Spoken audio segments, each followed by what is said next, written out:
An introduction on how we work with selections. So if I have spent a long time making a selection, and let's do that with this set of headphones. So I'm going to select the quick selection tool, see how I can do with the selection. Now in this case I could click and drag all the way around, although what may be faster, and you can see I get a little bit here that kind of strays off, I'm going to deselect.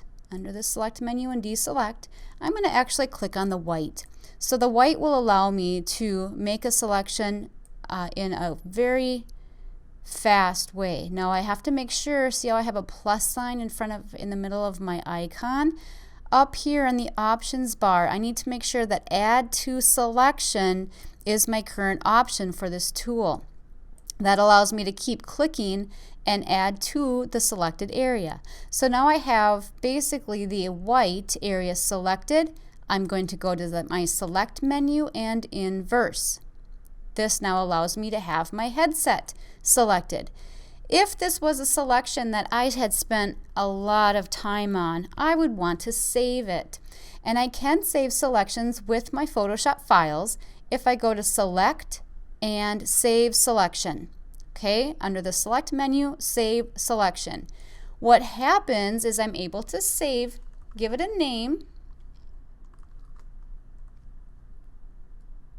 and it's going to create a new channel. I'll show you where that is saved in a minute, and I'm going to click OK.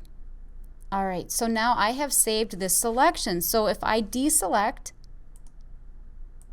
and realize I want to go back and reselect, I don't have to go through all of the trouble of getting my perfect selection. I can go back to my select menu and do a load selection. And it will give me whatever selections I have saved. I can save a number of them. Headset is it. Click OK, and you can see that my marching ants or my marquee is visible around this area. So where is this selection actually saved? Under channels. So we have a channels panel. The channels panel gives us color information. So the RGB is our composite, meaning mixture. Then I have my red, my green, and my blue. So this is storing color information, but I'm also able to store what we call an alpha mask or an alpha channel. And that alpha channel is basically my saved selection. So you can see where there's white indicates my selection, black indicates what's not selected. So it's sort of a mask. All right, so that's where my selection is saved. If I wanted to, let's go to select and deselect. I could actually control click right on the thumbnail of my channel and I would be able to select my saved selection or my alpha channel that way as well. Okay, so that's how we can select, save selections, and load selections. Now if I wanted to move a selection with the move tool, I'm going to go back to my layers. Okay, with the move tool, what it will do is it will move everything that's inside of my selection. So it moves everything. I'm going to undo that by doing a Control Z. If I'm with a selection tool and I click inside of my marquee, I'm able to relocate my marquee or my selected area, but the content, the actual pixels, do not move. So I'm going to Control Z to get that back. So with any of the selection tools, I can hold down Control, and what that allows me to do is change to my move tool. So any selection tool plus Control equals my move tool. Off of my move tool, I'm back to my selection tool, and I'm going to undo that to get it back to where I want it. To copy a selection, I can do a Control C, copy, and go to a different document, and Control V to paste.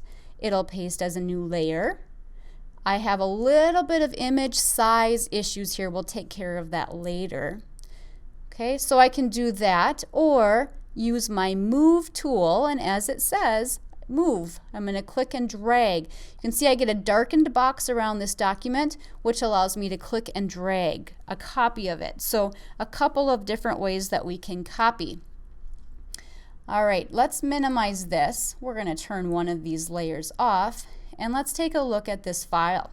So I actually have still everything there. It's just falling off. My potato needs to be a little bit bigger. So what I can do is resize this under Image and Image Size. This will allow me to change the actual size of my potato along with the document. So here's my width and my height. Okay. If I want to just add space around, I'm going to go to Image and Canvas Size. So if we think of this as being on a canvas, I can adjust my canvas size, and this points to the direction that the canvas is going to grow. If I want it to grow in all directions equally, I would leave my point in the center. If I want it to grow to the right or to the bottom, I would put it in the top left. So you just watch where the arrows are moving. Right now, my width and height are set at around 7 inches and 5 inches. So if I want to grow this by a few inches on the top and the bottom, let's make my width be 10 inches, and it's going to be adjusted for both. Let's do 10 and 8. Okay?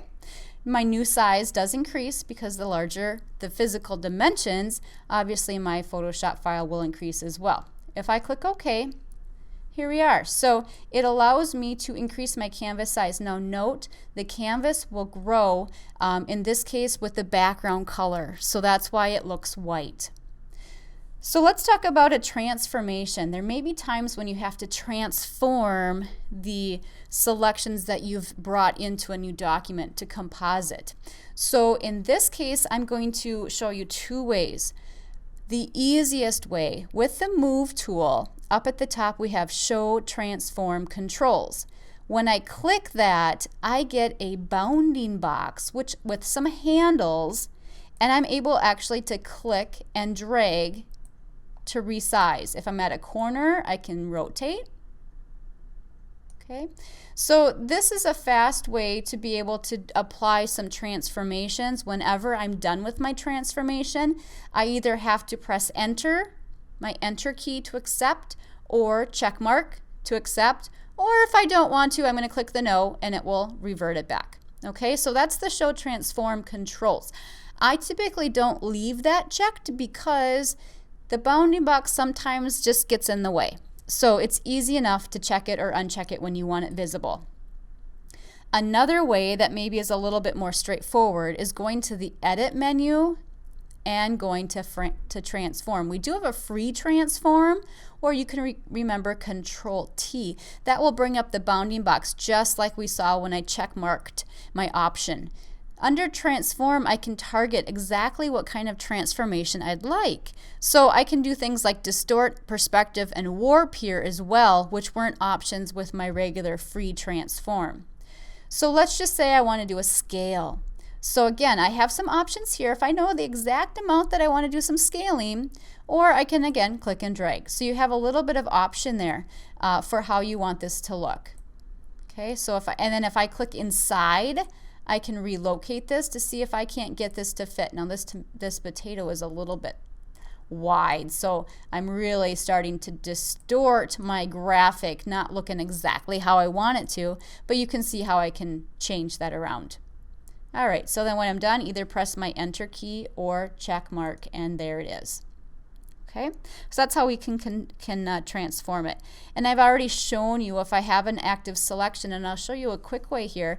If I control click on the thumbnail, I basically select all pixels on that layer. It's sort of like a select all on a specific layer. So Control key and click on the thumbnail, fast way to select what's on that layer. Now a number of ways to deselect, and I've been doing this and telling you many times already. So under the Select menu, deselect, or we can use that Control and D, Control key with the D on my keyboard. Or you probably have seen me just click in an empty area outside.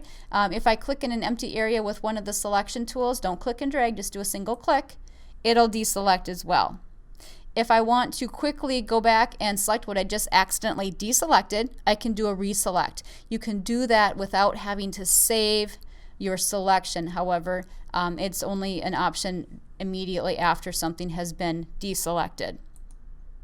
Okay? So there are some ways to work with selections: loading, saving selections, moving a selection, doing a simple transformations, and then a reselect.